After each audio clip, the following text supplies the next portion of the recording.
ak je v nejakej oblasti, kde žijú medvede, dobre zabezpečený odpad, tak je to jeden z najhlavnejších faktorov práve prečo tie medvede si zachovajú svoju prirodzenú plachosť a ostanú tam, kde majú byť. A to je v lese a nie v intraviláne obci, kde sa ich potom ľudia boja.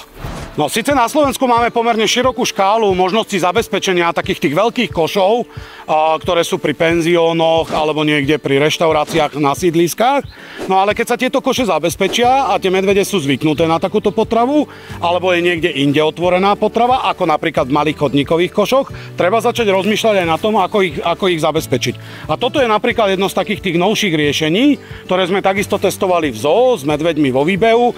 Tento kôš tam vydržal 1,5 hodiny a je to tzv. Ten malý chodníkový kôš, ktorý je na takýchto napríklad parkoviskách alebo pri rôznych peších zónach, chodníkoch a podobne. Uzamknutý je takýmto trojhranom, aby medveď do toho vlastne, aby to medveď nevedel nejako otvoriť. Je to dobre zalícované, aby nikde nevedel strčiť pazúry a niekde to vylomiť. No a tento systém odhadzovania odpadu je veľmi jednoduchý. Je na pružine, čiže ak by medveď odtiaľ chcel vyťahovať odpadky, tak mu to vlastne nedovolí tento systém. A plus, keď sa to takto ohne dole, tak mu to zároveň zabraňuje odtiaľ tie odpadky vyberať.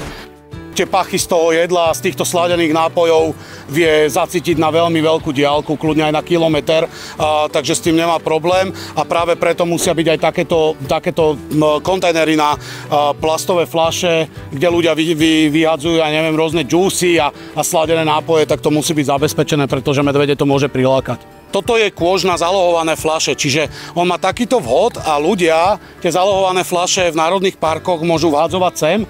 Následne z toho teda potom ten národný park tie fľaše vracia a tých zopár peňazí, čo za sezónu sa z toho vyzbiera, tak má ten národný park, ja neviem, napríklad možno na udržiavanie chodníkov alebo podobne.